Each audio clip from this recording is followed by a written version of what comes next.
AITA for secretly buying my parents' home and tripling their rent? I was 22 years old. I was trying to get my college degree and working a part-time gig at a local grocery store that paid me next to nothing.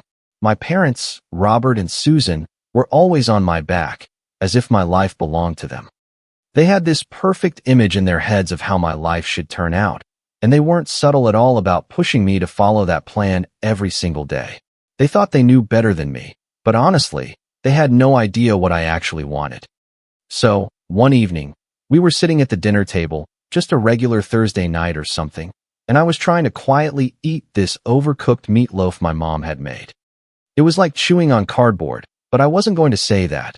Otherwise, they would have found a way to turn it into a lesson about how ungrateful I am. Anyway, out of nowhere, my dad, using his usual fake concerned dad tone, hit me with it. So, how is that business degree going? I knew this conversation would happen eventually, but I wasn't ready. My heart started racing. I felt my stomach tie in knots, but I had to rip the Band-Aid off. I put down my fork, staring at the handful of peas I was pushing around my plate like a 5-year-old. About that, I started, my voice trembling a little. I've been thinking about changing my major. The room went completely silent. You could have heard the hallway clock ticking, and that's when I knew things were going to go bad. Change your major? My dad almost spit out his food. His face turned this weird shade of red that only appeared when he was truly furious. Yeah, I want to switch to computer science, I said, trying to keep my voice steady. Yet, I felt like I was facing a firing squad. Before I could even finish, my mom jumped in with her usual condescending tone. Ryan, thinking has never been your strong suit, she said with this tight little smile, as if it were a joke. But we all knew it wasn't. That's how she throws her jabs, always wrapped up in a fake laugh or a so-called joke. I just swallowed the anger bubbling inside me. I wanted to scream, to tell them they were wrong, but I knew it would only lead to more yelling, and I wasn't in the mood for a full-blown argument. But my dad wasn't done. He threw his fork on the table so hard the plates rattled. Computer science? Have you lost your mind? Business is where the money is. You're ruining your future over a stupid hobby. I tried to explain. It's not a hobby, Dad. I'm genuinely passionate about it, and I think I could be good at it. You think? He cut me off immediately. Passion doesn't pay the bills. Ryan, you're being reckless. You need to think about your future, not just what you feel like doing in the moment. My mom nodded, of course, adding fuel to the fire. You're not a child anymore. You can't play games with your future. And that's when it hit me. They didn't care about what I wanted, not at all. To them, I was just a project they were working on. And any deviation from their grand plan meant I was screwing everything up. They didn't even take the time to consider that maybe, just maybe, I knew what was best for myself. After dinner, I went up to my room, slammed the door, and collapsed on my bed. It felt like a weight was crushing my chest. I took out my phone and called Jessica. She was the only one who understood what I was going through. So, how did it go? She asked, knowing full well what the answer would be. Like a complete disaster, I muttered, rubbing my eyes. They completely flipped out when I told them. It was like I announced I was dropping everything to join the circus. She sighed on the other end of the line. Ryan, you have to stand your ground. It's your life, not theirs. You don't owe them anything. I know, but they're my parents, you know? It's not that simple. I get it, she said softly. But you're 22, Ryan. You're not a kid anymore. You have to start living your own life. Otherwise, they will keep running it for you. I just lay there, staring at the ceiling, thinking about what she had just said. She was right. I was an adult now, and it was time to start acting like one. The next day, I woke up with a mix of dread and determination. I had to tell them for real this time. I couldn't let them decide my life anymore. So, I went downstairs, my heart pounding in my chest, and found them sitting in the living room watching TV. Mom, Dad, we need to talk, I said, my voice trembling but firm enough. My dad muted the TV, and they looked at me like they were expecting a big announcement. And in a way, it was one. I've made my decision. I'm switching to computer science. My dad narrowed his eyes. No, you will not. This time, I stood firm. Yes, I will. I'm an adult, and it's my choice. For a second, I thought maybe, just maybe, they would let it go. But then my mom stood up, crossing her arms over her chest. If you're such an adult, then you can support yourself, she said in a freezing tone. You have 24 hours to pack your bags and leave. I froze. as if my brain couldn't process what she had just said. What? I finally stammered. You're not serious? Oh yes, we are, my dad agreed. You want to make your own decisions? Fine, but you will do it on your own. I don't even remember how I made it back up to my room. I only remember this crushing feeling of betrayal, as if they had been waiting all along for an excuse to kick me out. I was their son, and they were throwing me away like I didn't matter. I immediately called Kevin, my best friend. I didn't even try to hide my shaking voice. Man, they kicked me out, I said, trembling. I don't know what to do. Without hesitation, Kevin replied, grab your stuff, man. You're coming to my place. As I stuffed my clothes into a duffel bag, reality hit me. I was homeless. My own parents had tossed me out like garbage. But at the same time, as twisted as it might sound, a part of me felt relieved. For the first time in my life, I was no longer under their control. I was free, but I had no idea what that actually meant. The days following my eviction were a total blur. I crashed at Kevin's place, trying to gather my thoughts, but it felt like my whole world had turned upside down. Seriously, one minute I was arguing with my parents about my major, and the next, I was homeless. It didn't even feel real, like it was happening to someone else, not me. Kevin's apartment was decent. He lived in a small studio that smelled like old pizza and dirty socks, but I couldn't complain. I had a roof over my head and a friend who wasn't about to kick me out, but it was really cramped. I slept on his raggedy old couch that creaked with every movement. I had no choice. Still, I wasn't going to crawl back to my parents and beg them to take me back. That wasn't going to happen. I tried to focus on my classes, but it was almost impossible. Every time I sat down to do my homework, my mind drifted away, replaying what had happened. It was as if my brain refused to let me forget, even for a second, that I no longer had a real home. And then, of course, there was the money issue. My savings were already melting away before my eyes, and I didn't have enough to last long if I didn't work more hours. But with classes and trying to figure out where my life was heading, it wasn't like I could just pick up a second job overnight. Jessica tried to stay encouraging, but even she couldn't fix the mess I was in. I remember one day she called to invite me out for lunch, just to take my mind off things. We ended up at this cheap little diner down the street from Kevin's. I had barely been eating since I left home. So, I figured it would do me good to get out for a bit. So, how are you holding up? She asked, taking a bite of her sandwich. I shrugged. Honestly, not great. I can't concentrate on my classes, and my money is disappearing fast. I don't know how much longer I can keep this up. She gave me that look full of pity, the same one I had been getting from everyone since I told them what happened. You're doing your best, Ryan. It's not the end of the world, okay? It's just a bump in the road. I laughed, but it wasn't a real laugh. Yeah, a mountain-sized bump. She reached out and grabbed my hand. You'll figure it out. I'm sure of it. You've always been smart, even if your parents don't see it. Those words were sweet, but they didn't change the fact that I was stuck in a situation I had no idea how to get out of. It felt like no matter what I did, I was just treading water to keep from drowning. After lunch, I went back to Kevin's and tried to focus on my assignments. But the longer I stared at the computer screen, the more I realized I was falling behind. My grades were starting to slip, and the idea of dropping out kept crossing my mind more and more. I didn't want it to come to that, but I felt like I was out of options. I was already struggling just to keep my head above water. A few weeks passed, and things only got worse. My savings hit zero, and I knew it was only a matter of time before I had to make a decision. Kevin couldn't cover for me indefinitely, and I wasn't going to take advantage of him forever either. The day I dropped out of college was one of the worst days of my life. It was like admitting defeat, giving up on everything I had worked for. I remember sitting in the dean's office signing the paperwork, feeling like a complete failure. I had always thought I would be the first in my family to get a degree, but now that dream was fading away just like everything else. As soon as I left that office, reality hit me hard. I was alone, with no degree, no solid plan, and barely any money. That night, I sat on Kevin's couch, staring at my phone, wondering what I was going to do. Jessica called, as always, to check on me. So what's the plan now? She asked softly. I don't know, I confessed. I'm looking for more work, but nothing is panning out. It's like every door is closing in my face. There was a silence on the other end, and I could tell she was trying to find something comforting to say. You're not giving up, are you? I have no choice, I said, trying to keep my voice steady. I dropped out today. Oh, Ryan, she murmured. I'm so sorry, but this isn't the end. You'll find something. I'm sure of it. I wanted to believe her, but it was getting harder and harder to stay optimistic. I spent the following days walking all over town, applying everywhere I could, but nothing stuck. The only place that made me an offer was the Sunnyside Diner. A greasy spoon that looked like it hadn't been cleaned since the 80s. It wasn't exactly my dream job, but it was better than nothing. They needed someone to flip burgers and mop floors. I needed money, so I took it. The hours were awful, and the pay was miserable, but at least I had something.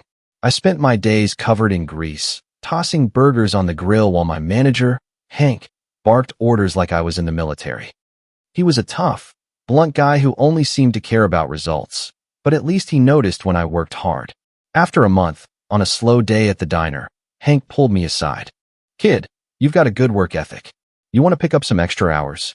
I wiped the sweat from my forehead, trying to look interested. Yeah, sure. What is it? I've got a buddy who needs a night security guard at a downtown office building. It pays better than here. Are you in?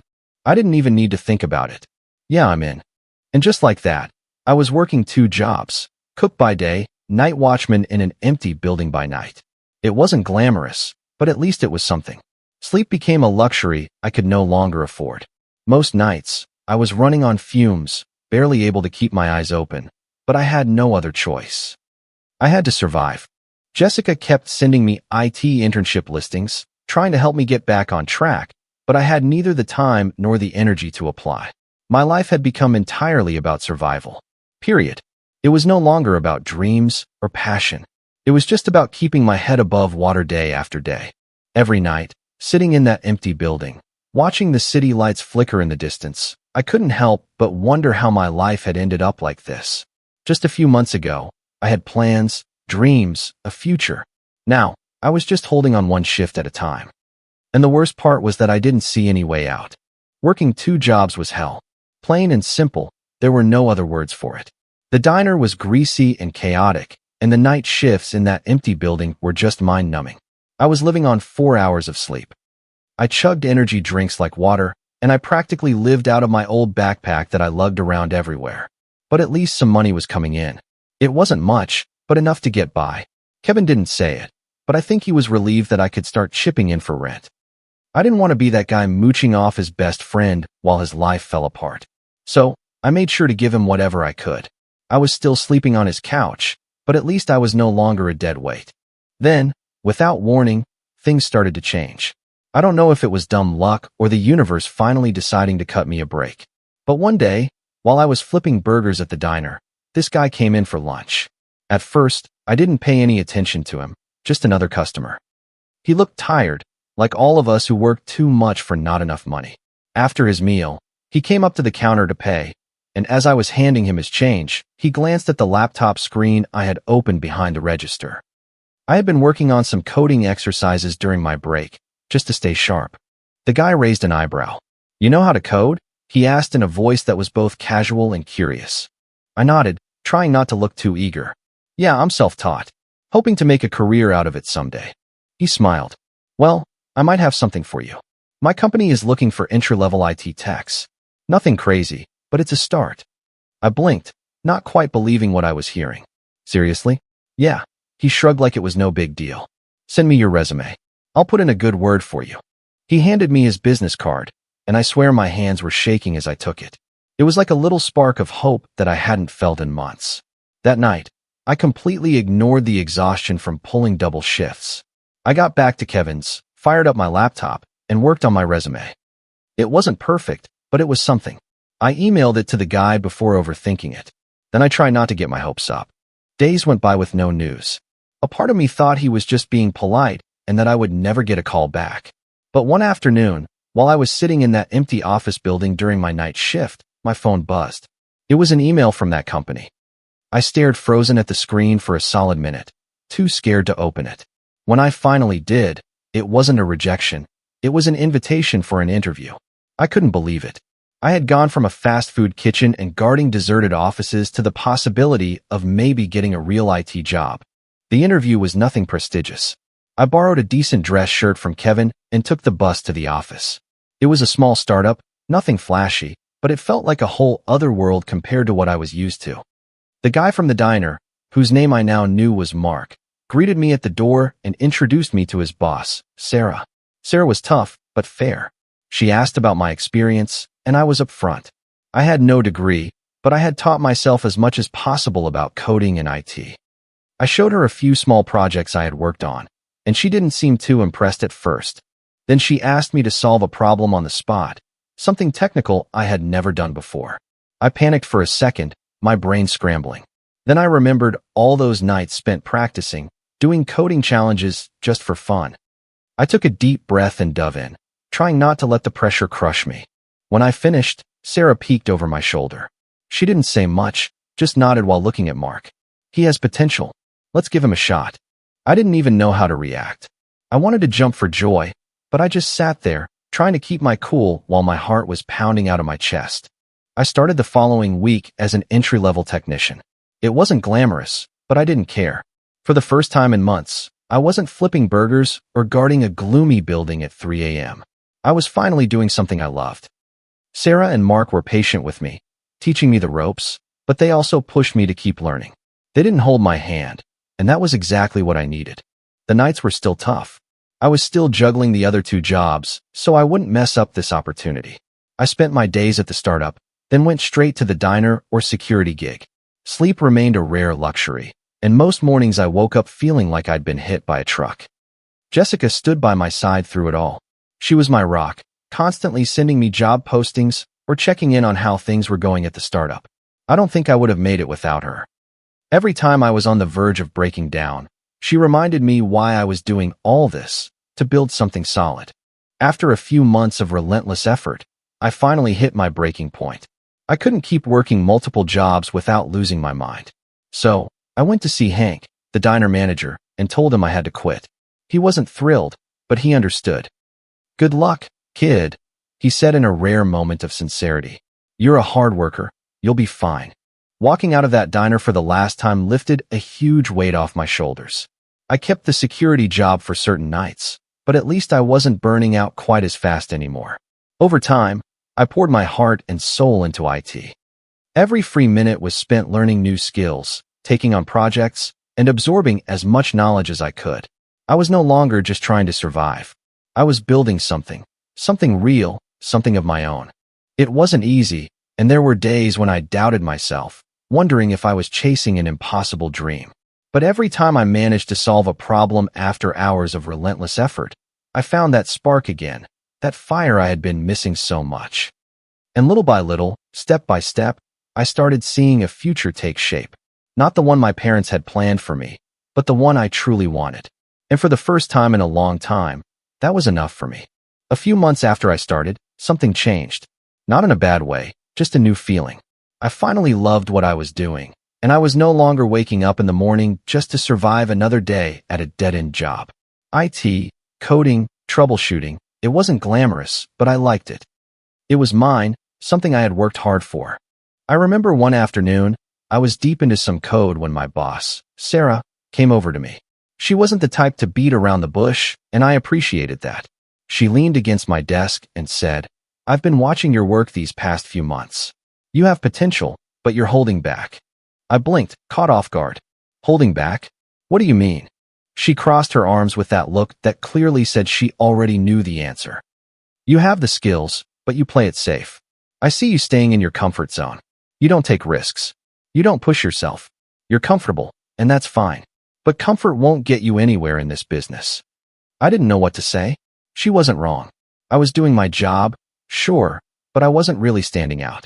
After everything I had been through, I was just glad to finally have a little stability, and I didn't want to mess it all up. "Listen, Ryan," Sarah continued, "you're gifted. But if you really want to stand out, you have to push your limits. Take on projects that intimidate you a little. That's how you grow." I nodded, still digesting her words. It wasn't the first time I had heard this kind of speech, but this time it sounded different. It wasn't a lecture from my parents about wasting my potential. It was someone who saw my abilities and wanted to push me to become better. So, I took her advice. I started volunteering for more complex projects, the ones that made me second-guess myself. There were times when I felt completely overwhelmed, but every time I managed to find a solution, The sense of accomplishment made it all worth it. One day, Sarah handed me a massive project for a new client. It was way more responsibility than I had ever had, and a part of me was totally freaking out. But another part was excited. It was exactly the kind of challenge I needed to prove to myself that I was capable of greater things. I spent weeks on it, late nights, weekends. Every free moment was dedicated to making sure this project was perfect. When I finally handed in the completed work, I felt like I had run a marathon. I was exhausted, but it was that good kind of tired, as if I had pushed myself to the absolute limit and come out stronger on the other side. A few days later, Sarah called me into her office. I sat down, trying to stay calm, but I was nervous. What if I had made a mistake? She didn't waste any time. Ryan, the client loved your work. They're going to implement everything you proposed. I let out a breath I didn't even realize I was holding. Really? She nodded, a slight smile on her lips. You did a great job. Keep it up, and you'll go far here. I walked out of her office feeling larger than life. For the first time in what felt like forever, I wasn't just surviving. I was thriving. I was starting to envision a future that was no longer just about survival, but about the possibility of building something real. The more I threw myself into my work, the more I realized how much I had been holding myself back, not just at work, but in life. It was like a fog had lifted, and I finally saw what I was capable of if I just stopped letting fear paralyze me. It wasn't easy, and I made plenty of mistakes along the way, but each one taught me something and pushed me forward. Around this time, things with Jessica started to shift too. She had always been there for me, but now she seemed proud of me in a new way.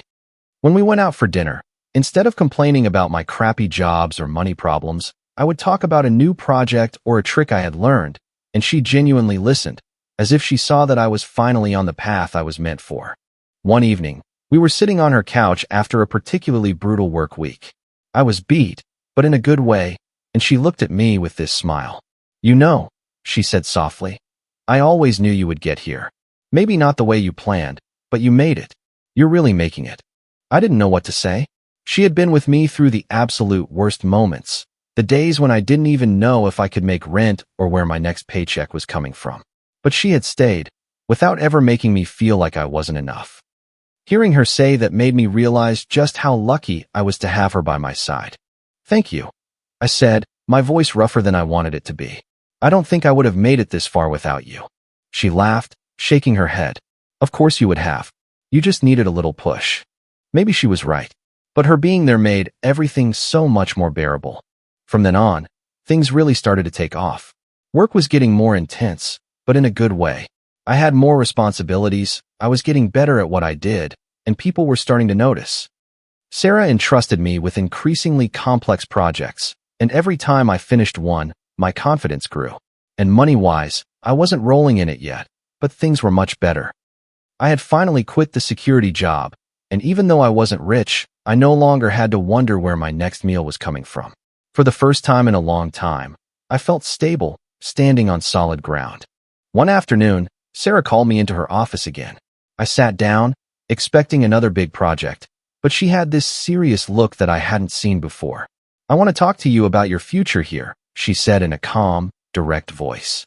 I raised an eyebrow, unsure of what was coming next. Okay. She leaned back in her chair. You've done excellent work these past few months, and I think you're ready for more. I want to offer you a full-time position. For a second, I just sat there, trying to process those words. A full-time job? That was the dream, wasn't it? No more juggling multiple gigs. No more living day-to-day. This was it. I don't even know what to say. I confessed, a smile spreading across my face. She smiled back. Just say yes. And of course I said yes. Leaving her office, I felt an enormous weight lift off my shoulders. All the stress, the sleepless nights, the doubts, it all finally seemed worth it. I had made it. Maybe not the way I had planned, but I had made it all the same. And it felt incredibly good. Landing that full-time position was like stepping into a whole new world. For the first time in my life, I felt like I was doing something that mattered, not just to me, but to the people around me as well. I no longer had to worry about making ends meet or picking up some crappy job just to survive. This was it, stability. But of course, life doesn't suddenly get easy just because you hit a milestone like that. The job ramped up, it really ramped up. Sarah hadn't lied when she mentioned more responsibilities. I was thrown into bigger projects. I was managing teams for the first time. I was handling deadlines that seemed impossible. Some days, I would look at my to-do list and think, how am I ever going to get all this done? But I hung in there. I had no choice. Every single day was a challenge, but it was exactly the kind of challenge I had been waiting for, the kind that made me feel alive. Even though I was still learning, I was finally in a place where people trusted me to see things through. And that was huge for me. One afternoon, Sarah called me in again. I swear, every time she called me, it felt like I was taking a test, waiting to see if I had passed or failed. She had that serious look again, and for a second, I thought I had messed up. "I have another project for you," she said, sliding a folder across the desk. I picked it up and quickly skimmed through the pages. It was for a new client, a large company that wanted to modernize its entire IT infrastructure. A massive project, far more ambitious than anything I had tackled so far. My stomach did that little flip between excitement and fear. "This is heavy duty," I said, trying to sound confident without being cocky. Sarah nodded. "Yes, but I think you're ready. This is going to be crucial for the company, and I want you to lead it." "Let it?" Those words hit me like a ton of bricks. Sure, I had worked hard, but leading a project of this magnitude was a whole other level. "I won't let you down," I said, fully aware of the weight of the trust she was placing in me. "I know you won't," she replied with a rare smile before turning serious again. The following weeks were some of the most intense of my life. I practically lived at the office, pulling late nights and working weekends to make sure everything was perfect. My team was amazing, but the pressure was immense, and failure was not an option. Jessica was an absolute angel during this time. I was barely ever around, and when I was a total zombie. She brought me food at the office whenever she could, hung out with me for a bit while I worked, and reminded me to take breaks. "You're going to burn yourself out if you don't slow down," she would say, looking worried. But I couldn't slow down, not now. This project meant everything to me, and I knew that if I pulled this off, it would be a game changer. Not just for my career, but for me personally. It felt like I still had something to prove, not just to Sarah or the company, but to myself.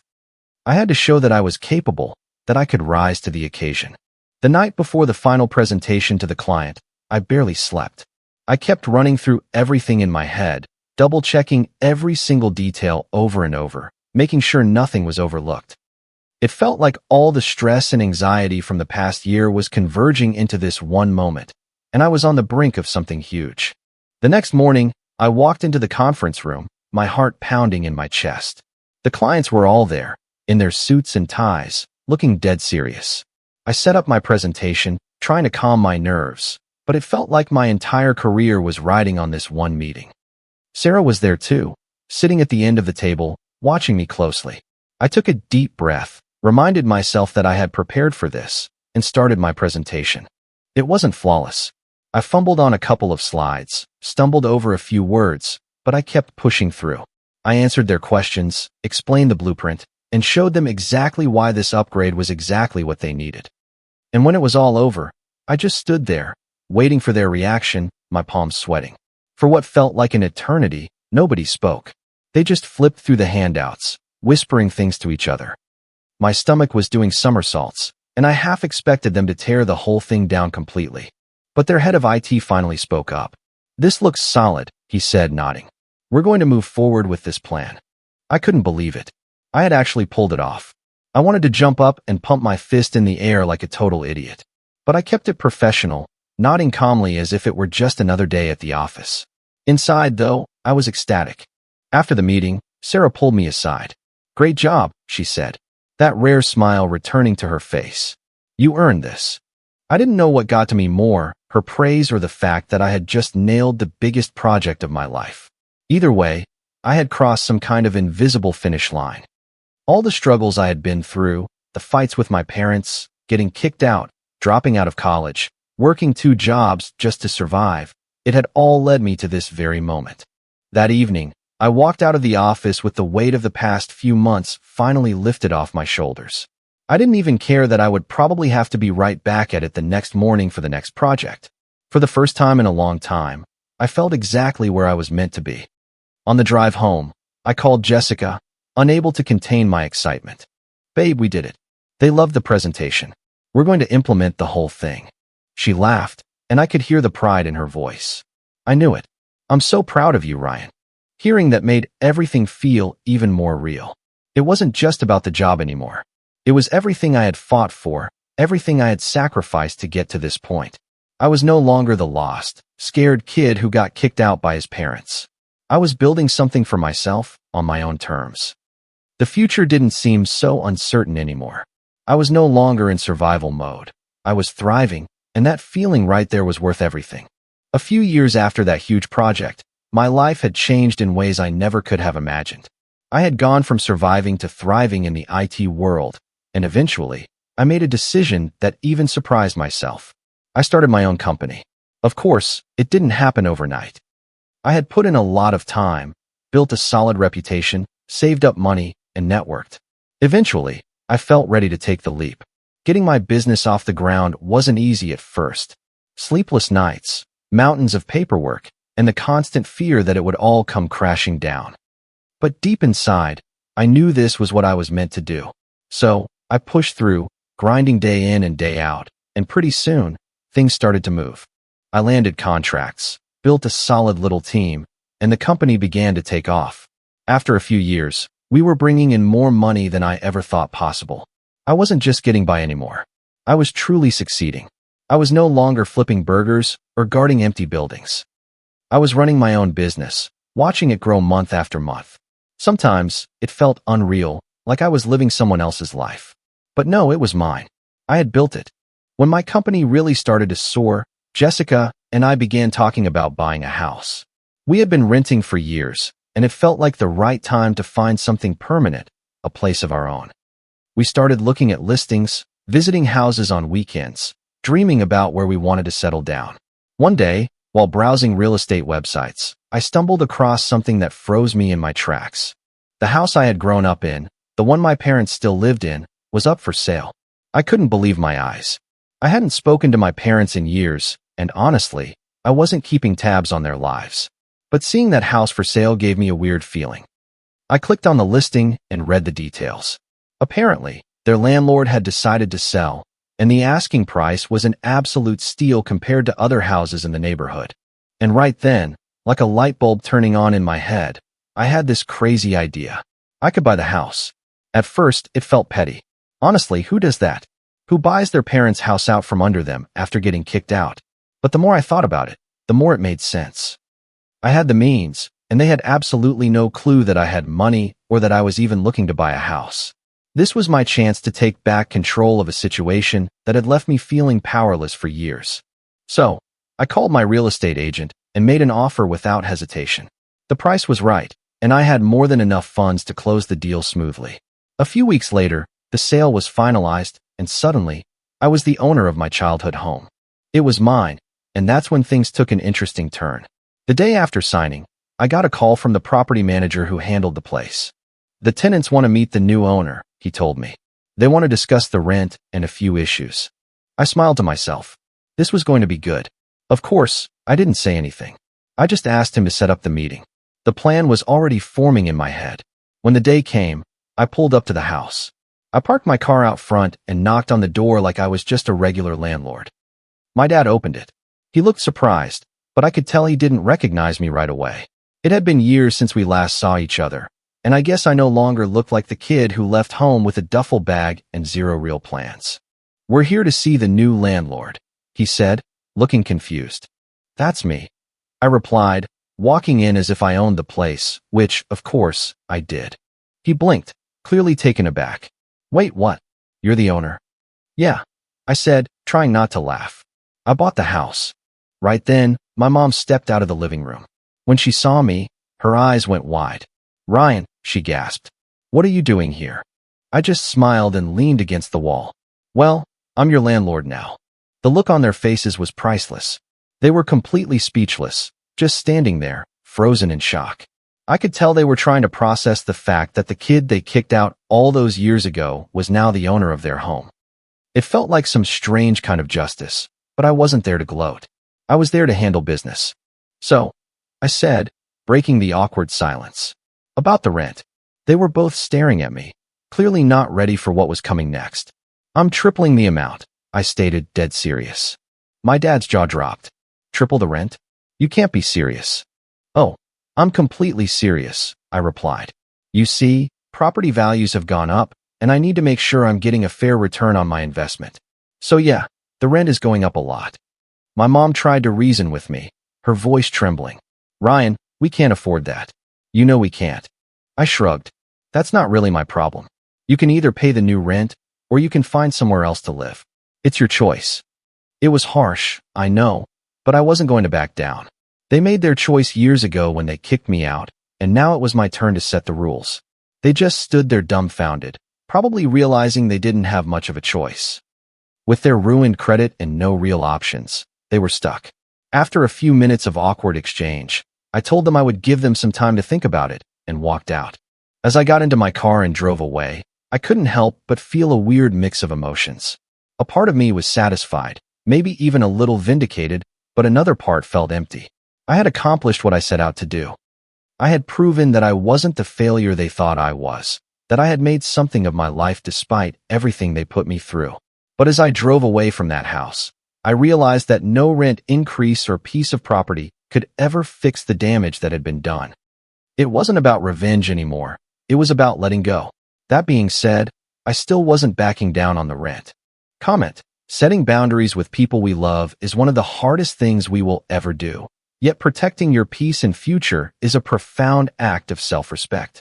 Sometimes, when we are hurt, our first instinct is to try to even the score.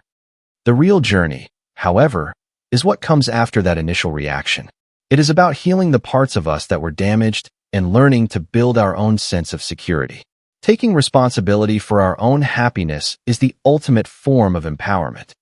Choosing kindness, especially toward yourself, is a strength, not a weakness. True victory is not about proving someone else wrong. It is about proving to yourself that you can create a life filled with peace and purpose. I hope you all find the strength to build your own safe harbor, no matter the storm.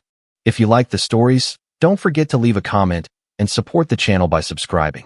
See you in the upcoming stories.